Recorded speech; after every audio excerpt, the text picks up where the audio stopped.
गृहस्थी बसाने की कोई उम्र नहीं होती। अजी सुनते हैं, आपने सुना हमारे आयु वर्ग के कुछ लोग अपनी सोसाइटी से चारों धाम की यात्रा पर जा रहे हैं।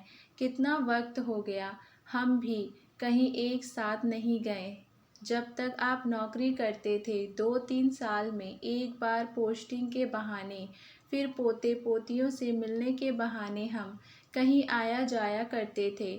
अब तो इस चार दीवारी के अंदर बंद होकर रह गई हूँ। क्या पत्नी के प्रति अपना फर्ज बस तब तक था जब तक आप नौकरी करते थे। कमला जी अपने पति सुरेंद्र कुमार से बोल रही थीं। सुरेंद्र बाबू बोले, किसने कहा भाग्यवान, मैं बस सेवानिवृत्त हुआ हूँ और देश के लिए मैंने अपने कुछ फ़र्ज़ निभा लिए, पर तुम्हारी जिम्मेदारी तो मैं अपनी आखिरी सांस तक निभाऊंगा। ऐसे ही लोग नहीं कहते कि फौजी अपनी पत्नी से बहुत प्रेम करता है। कमला जी बोली, बस बस ज़्यादा हवा में मत उड़ो, फौज तक ही आपकी चली, बच्चों के सामने पता नहीं आपको क्या हो जाता है। इतना कहकर कमला जी उदास हो गई। सुरेंद्र बाबू बोले, बस इतनी सी बात, तुम उदास मत हो। अभी हम टहलने के लिए जब पार्क में जाएंगे तो उन लोगों को अपनी भी सहमति दे देंगे। इतना सुनते ही कमला जी का चेहरा फिर से खिल उठा था। सुरेंद्र बाबू के 2 बेटे बहू, पोते पोती, बड़ा पूरा परिवार था। सब एक साथ रहते थे। फौजी से रिटायर होने के बाद सुरेंद्र बाबू को बेटों ने साथ रहने के लिए कहा तो खुशी खुशी दोनों दाम्पत्य मान गए। आखिर पूरा जीवन जिन बेटों के नाम जिया, उनके साथ रहने का मौका जो मिल रहा था। शाम के 5:30 बजे थे। दोनों बेटे दफ्तर में थे, बहुएं आराम कर रही थीं, तो दोनों दाम्पत्य नीचे पार्क में टहलने के लिए निकल गए और साथ में विचार करके यात्रा पर जाने वालों को अपनी सहमति दे दी। 1-2 घंटे बाद जब अंधेरा होने लगा तो दोनों घर लौटे। तब तक दोनों बेटे भी आ चुके थे। सब मिलकर एक साथ चाय पी रहे थे। तभी सुरेंद्र बाबू ने अपनी यात्रा और करीब 1-1.25 लाख खर्चे की बात बेटे बहू को बतलाई। दोनों बेटे सकते में आ गए। बड़ा बेटा सूरज बोला, पापा इस महीने तो बहुत खर्चे हैं, बच्चों का एडमिशन, बुक्स, यूनिफॉर्म और हॉस्टल का खर्चा इस महीने तो मुझसे नहीं हो पाएगा, आप छोटे से बात कर लीजिए। तभी बड़ी बहू सोनी बोली, पैसे खर्च करने की ज़रूरत भी क्या है, सर्विस पीरियड में आप पूरी दुनिया घूम चुके हैं, अब घूमने को बचा ही क्या है, फिर क्यों जाना। छोटा बेटा राहुल बोला, पापा मेरी तो हालत और ख़राब है, मेरे बच्चे तो छोटे हैं, उन पर तो और भी खर्च होता है, मुझसे तो बिल्कुल नहीं हो पाएगा, मुझे माफ़ कीजिए। छोटी बहू ने भी झट से बड़ी बहू के हाँ में हाँ मिलाया और अपना पल्ला झाड़ लिया, जिसे देख दोनों दाम्पत्य बहुत हैरान हुए। दोनों बेटों ने कहा, पापा आपकी बहुएं सही तो कह रही हैं, बाहर जाकर कहीं चोट वोट लग गई तो हमारे लिए तो आफत हो जाएगी। माँ का तो समझ में आता है, आप इतने समझदार होकर ऐसी बात कर रहे हैं, ज़रा तो सोचिए इस बात का ट्रिप ड्रिप कर दीजिए और पास के मंदिर में रोज़ जाया कीजिए, कौन मना करता है। निराश सुरेंद्र बाबू कमला जी का हाथ पकड़कर अपने कमरे में चुपचाप चले गए। इधर दोनों बहुएं पति से कहने लगी, बुढ़ापे में आपके पिता का घूमने का शौक ख़त्म नहीं हुआ है। अरे अगर घूमना ही था तो फिर से कहीं नौकरी कर लेते, गार्ड की नौकरी तो मिल ही जाती, पर नहीं, आराम करना है और पैसे लुटाने हैं। दूसरी बोली, शौक तो देखो, बुढ़ापे में चारों धाम का नाम लेकर ना जाने कहाँ मटर गश्ती करनी है। इतना कहकर चारों हंसते हुए अपने अपने कमरे में चले गए। कमला जी ने उनकी बातें सुनी।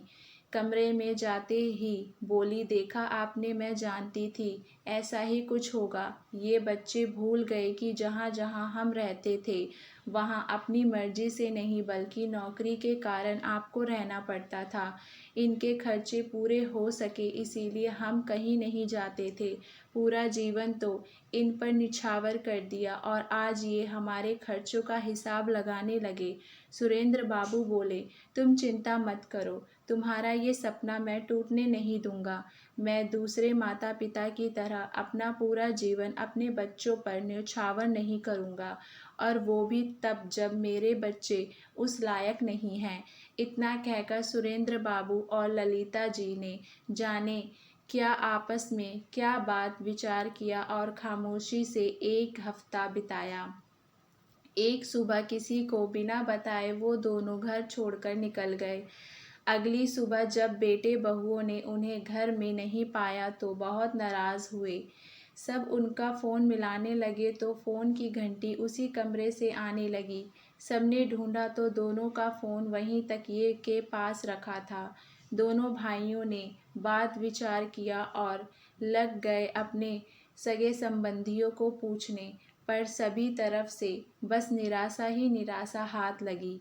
सोनी बोली, जब तक घर में थे परेशान करके रखा था, अब देखो घर से निकल गए हैं तब भी परेशान ही देकर गए।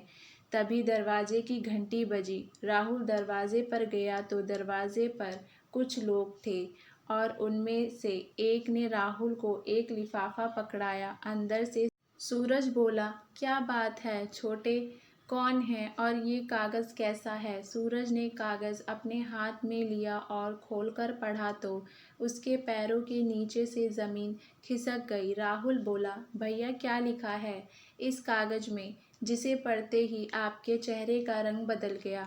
सूरज ने उत्तर दिया, पापा ने ये मकान बेच दिया और हमें भनक तक नहीं लगने दी। ये लोग इस मकान का पेंशन लेने आए हैं। दोनों बहुएं संयुक्त स्वर में बोली, क्या? सोनी तो वहीं सोफे पर धम से बैठ गई और राहुल की पत्नी बोली, देख लिया अपने बाप की कारस्तानी, ये सिला दिया उन्होंने हमारी सेवा का।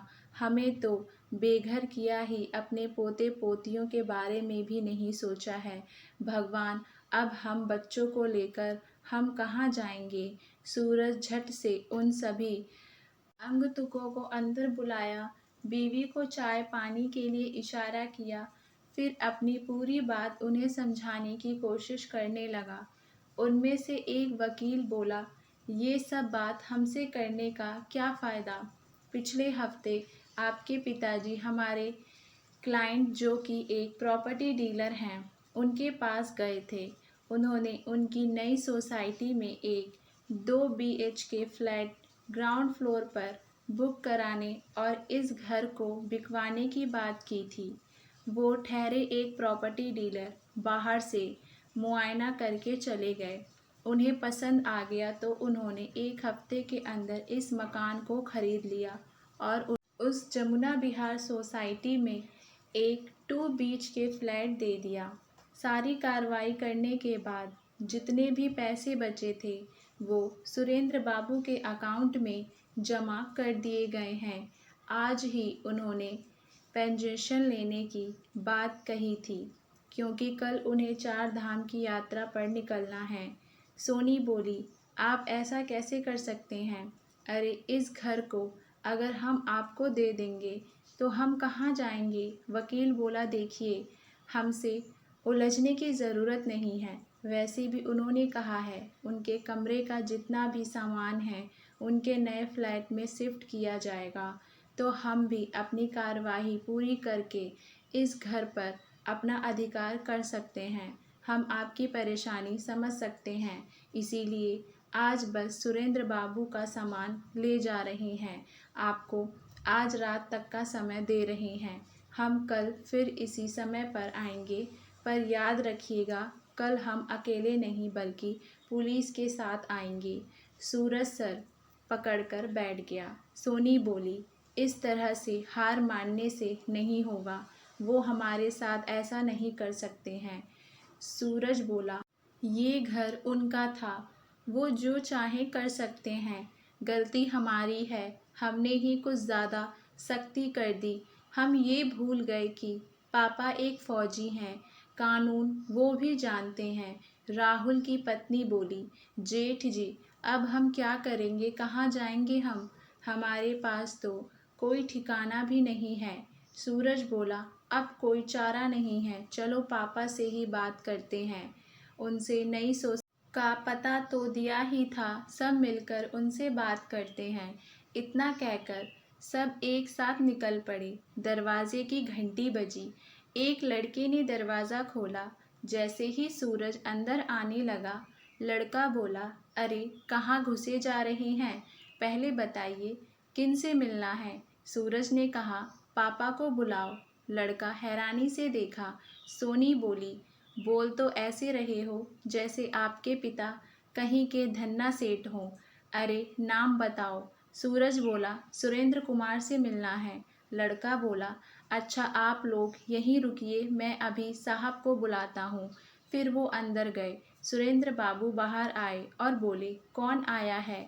शाम अपने ही बेटों को देखकर उनके चेहरे पर थोड़ी भी हैरानी नहीं थी, मानो वो जानते थे कि वे लोग ज़रूर आएंगे। राहुल पिता के पैर पकड़ते हुए बोला, पापा आपको तरस नहीं आया हमारे छोटे छोटे बच्चों को उनके घर से बेघर करते हुए? सूरज बोला, पापा हमने क्या कुछ नहीं किया आपके लिए, पर आपको ज़रा सी भी तरस नहीं आया? भला ऐसा कौन अपने बेटों के साथ करता है? कमला जी सामने वाले कमरे में अपने जाने की तैयारी कर रही थीं और सामानों को ठीक कर रही थीं। तभी सोनी ने अपनी देवरानी को इशारा किया और दोनों जाकर कमला जी के पैर में लेट गईं और रोने धोने लगी। बेटे की आवाज़ कमला जी के कानों में पड़ी तो वो बहुओं को एक किनारे करके बाहर निकली। सुरेंद्र बाबू कुछ कहते उनसे पहले कमला जी बोली, बहुत कर लिया तरस बेटा, अब तुम लोगों पर तरस बिल्कुल नहीं आता। तरस का ही परिणाम था कि अपने रिटायरमेंट का सारा पैसा इन्होंने तुम लोगों के बच्चों पर लगा दिया। पूरा जीवन तुम दोनों के लिए पसीने बहाते रहे, हमें तो अपनी ज़िंदगी जीने का मौका ही नहीं मिला। पहले तुम लोगों का ख्याल रखा, रिटायरमेंट के बाद तुम लोगों के बच्चों का ख्याल रखा, रिटायरमेंट के बाद भी ना कहीं जा सके ना कहीं घूम सके। सुरेंद्र बाबू बोले, रहने दो कमला, क्यों पुराने घाव को कुरेद रही हो? कमला जी बोली, नहीं जी, ये ऐसे बच्चे हैं, जब तक ये हमारे घाव को कुरेद नहीं देते इन्हें हमारे दर्द का एहसास नहीं होगा। अरे तुम लोगों ने तो रिटायरमेंट के बाद इनके पैसों को बांटकर अपने अपने अकाउंट में रख लिया और हमसे ये कहा कि जब ज़रूरत होगी तब हम मदद कर देंगे। क्या खूब मदद की बेटा, शाबाश। महीने में जब पेंशन का पैसा आता था, तुम दोनों अपना अपना खर्च हमारे सामने रख देते थे। अपनी कमाई का तो कभी हिसाब नहीं देते थे, पर अपने पापा के करियर के पैसे का भी हिसाब रखते थे। सोनी बोली, मम्मी जी, यहाँ पैसों की नहीं घर की बात हो रही है। कमला जी बोली, तुम तो चुप ही रहो, तुम भूल रही हो वो मकान हमारा था, तुम दहेज में लेकर नहीं आई थी, हमारी मर्जी हुई हमने अपना घर बेच दिया। राहुल बोला, माँ आपने हमारे बारे में नहीं सोचा। कमला जी बोली, बेटा हमने अपने बच्चों को पढ़ाया लिखाया, उनकी शादी की और उनकी गृहस्थी भी बसा दी। अब तुम जानो और तुम्हारे बच्चे जाने, क्योंकि तुम्हारे बच्चों के बारे में सोचने की जिम्मेदारी हमारी नहीं है। अब तुम लोग जाओ यहाँ से, हमें जाने की तैयारी भी करनी है। नए घर है, हम नहीं चाहते इस घर में कोई अपशगुन हो। सब जाने लगे तो सोनी बोली, मम्मी जी, ये आपने सही नहीं किया, आखिर हमारे बाद आपका है कौन? कमला जी हंसकर बोली, अरे हाँ, तुम लोगों को एक बात बताना तो हम भूल ही गए। बच्चे आश्चर्य से देखने लगे तो कमला जी बोली, एक संस्था में हमने अपनी मृत्यु के बाद के कार्यक्रम जैसे कंधे, चंदन की लकड़ी, कफन, सभी चीज़ों की बुकिंग करवा दी है। कुछ सीमित रिश्तेदार होंगे और भोज का भी प्रबंध हो जाएगा। जब जीवित रहते तुम लोग हमारे काम ना आए तो मरने के बाद हम तुमसे कोई अपेक्षा नहीं रखते हैं। जाओ खुश रहो और वापस लौट कर मत आना, क्योंकि हमें भी अपनी नई गृहस्थी बसानी है। अब गृहस्थी बसाने की कोई उम्र तो होती नहीं है, इतना तो तुम बच्चों ने हमें सिखा ही दिया। इतना कहकर कमला जी ने अपना मुंह फेर लिया। बेटे बहू का मुंह खुला का खुला रह गया। उन्होंने सोचा भी नहीं था चुप रहने वाली उनकी माँ उन्हें 440 का झटका दे जाएगी। सुरेंद्र बाबू पत्नी के पीछे पीछे समझाने चले गए। कमला जी ने एक ना मानी, वो अपने फैसले पर अड़ी रह गईं और बोली, मेरे पीछे पीछे मत घूमिए, थोड़ी मेरी मदद कीजिए। अरे अब हमारी नई गृहस्थी बसानी है, चलिए बताइए यहाँ ये फूलदान कैसा लगेगा। अब भले ही उस घर में बस वो दोनों ही रहते थे, पर हर कोने में खुशियाँ ही खुशियाँ होती थी। नई यादों को बसाने के लिए नई शुरुआत की कोई उम्र नहीं होती है। उम्मीद करती हूँ आप सभी लोगों को हमारी ये कहानी पसंद आई होगी। आप लोगों की इस कहानी को लेकर क्या राय है, हमें नीचे कमेंट बॉक्स में अपनी राय ज़रूर बताइए और हमारे चैनल वाणी वॉइस को लाइक शेयर सब्सक्राइब